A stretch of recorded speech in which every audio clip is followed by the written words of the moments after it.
tudo bem? Vamos dar início à aula 5, movimento bidimensional.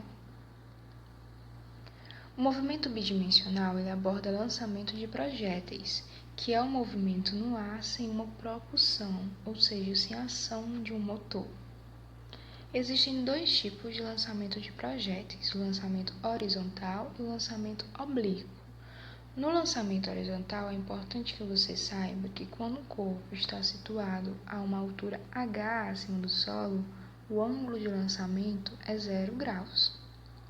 Além disso, quando ele é lançado horizontalmente, ele irá descrever uma trajetória de forma parabólica até atingir o solo. O alcance é determinado pela velocidade de lançamento e pela altura da queda, e a altura limita o tempo de voo envolvido. Observe o esquema, que nós temos um corpo que irá ser lançado horizontalmente.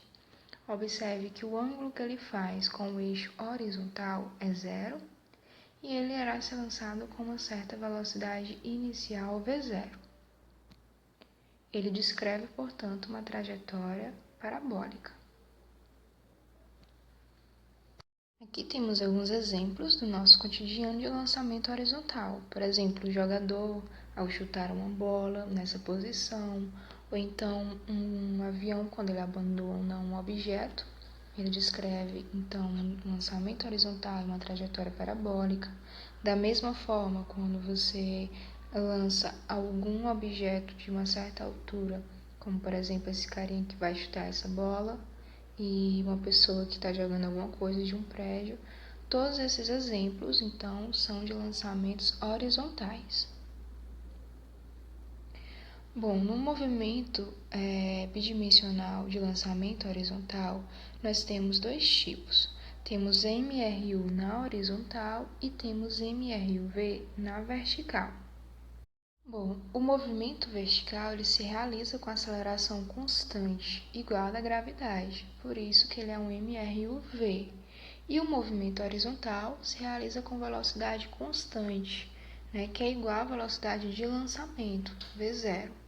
Então, por esse motivo, no movimento vertical, nós podemos decompor a velocidade em duas componentes, uma vertical e uma horizontal, Vx e Vy. Enquanto que a velocidade na direção de x será sempre igual à velocidade inicial. O tempo de voo é determinado pela altura, como eu disse no início, e a velocidade horizontal ela não influencia no tempo de queda, apenas no alcance horizontal que será obtido. Aqui essa letra A representa o alcance. O alcance é a distância no eixo x que o nosso objeto vai alcançar. E aqui temos mais uma vez a representação das componentes do vetor velocidade no movimento vertical. Temos também aqui a representação da altura do objeto em relação ao solo e a presença da aceleração da gravidade na direção vertical. O outro tipo de movimento é o lançamento oblíquo. No lançamento oblíquo, o projétil é lançado com uma dada velocidade inicial também, que forma um ângulo θ, compreendido entre 0 e 90, com a horizontal, e descreve uma trajetória parabólica conforme a figura abaixo. Então, diferentemente do lançamento horizontal, o nosso corpo ele é lançado com uma velocidade inicial e essa velocidade ela tem um certo ângulo aqui com a horizontal, o ângulo θ. Podemos também decompor esse vetor velocidade inicial nas suas componentes y e x, lembrando que na horizontal o Vx vai ser sempre o mesmo, será constante. E aí temos, portanto, aqui o alcance máximo que o nosso corpo irá alcançar no eixo x. Aqui a altura máxima.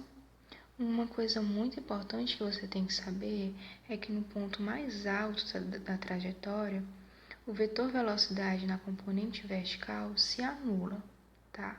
Somente o vetor velocidade da vertical, Vy, ele será sempre 0. Temos, né, também a presença da aceleração da gravidade, obviamente, no movimento vertical, descrevendo um MRUV.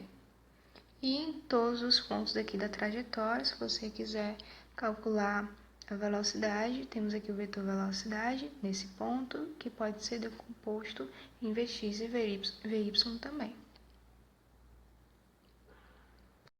Temos, portanto, aqui as equações, né, após feita a decomposição do meu vetor velocidade inicial.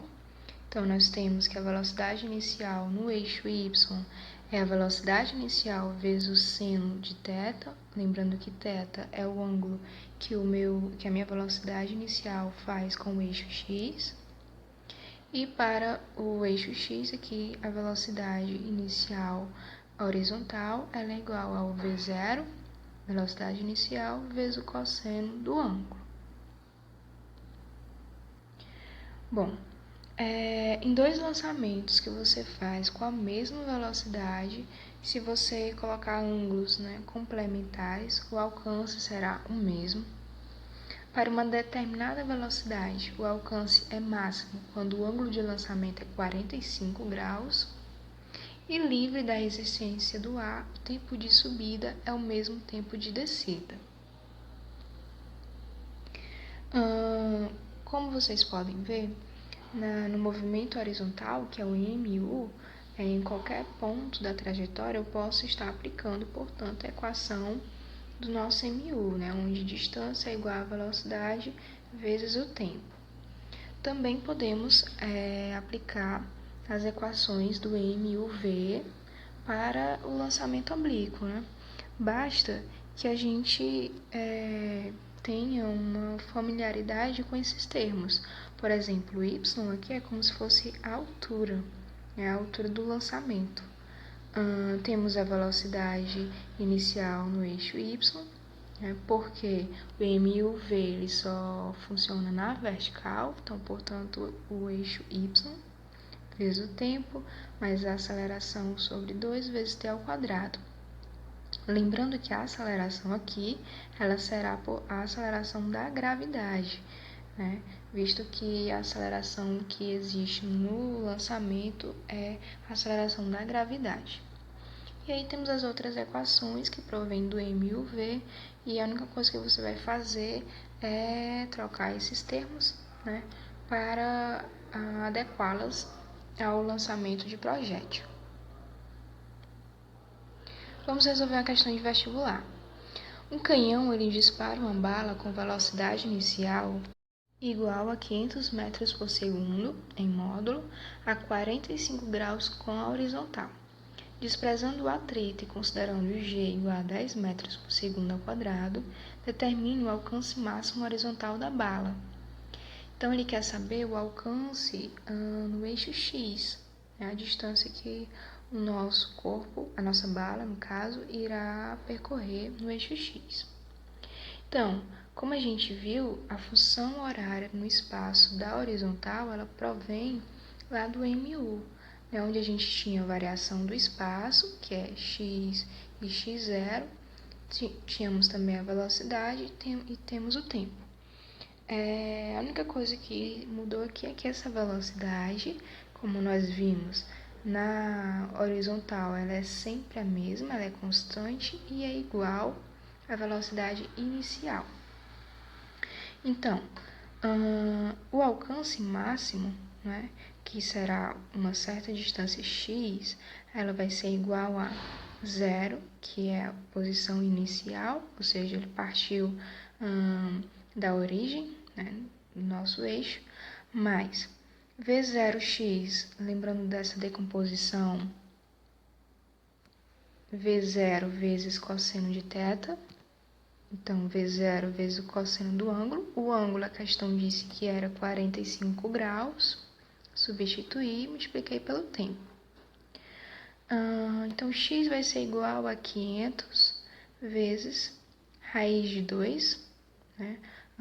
Aqui a questão deu que a velocidade inicial era 500, então substituí e multipliquei pelo cosseno de 45, que é raiz de 2, vezes o tempo.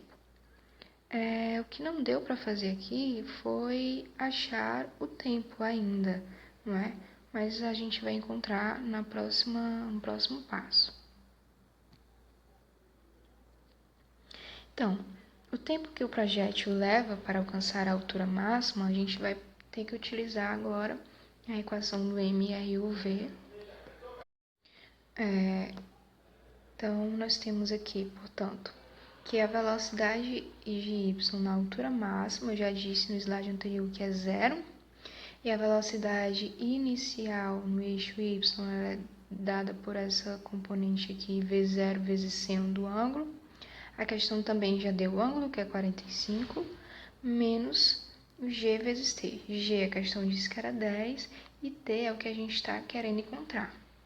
Então, a gente pode simplificar aqui essa equação, né? Passei o v0y para o outro lado e dividi pelo g. Isolei o meu t. Então, aqui temos a equação para resolver. Então, o v0 é 500, o seno de 45 é raiz de 2 sobre 2 e g é 10. Resolvendo essa operação, a gente tem que o tempo é 25 vezes raiz de 2. Então, nessa equação 1, só faltava a gente encontrar o tempo. Lembro que aqui eu esqueci de colocar a raiz de 2 sobre 2, por isso que ficou 250, porque é 500 dividido por 2 vezes raiz de 2, certo? Então, substituindo o tempo nesta equação 1, nós iremos encontrar a distância percorrida, né, pela barra, o alcance máximo na horizontal. Então, substituindo na equação, então a gente vai ter o seguinte, lembrando que esse tempo aqui é o que a bala levou para alcançar a altura máxima, então ela vai levar outro tempo para chegar até o solo. E como eu disse para vocês, quando o corpo ele está em um ambiente livre da resistência do ar, o que acontece é que o tempo total ele é 2 vezes o tempo de subida, porque o tempo total é o tempo de subida mais o tempo de descida. Então, o que eu fiz aqui foi multiplicar o tempo de subida por 2, né, para equivaler ao tempo total. Então, ficou 50 raiz de 2. Substituir esse tempo na equação 1 e resolvendo essas operações, nós encontramos, portanto, que o alcance na horizontal foi de 25.000 metros. Ok? Você pode pedir questões do Enem de outros vestibulares que aí eu gravo uma aula explicando o passo a passo da resolução. Obrigada por assistir e até a próxima aula.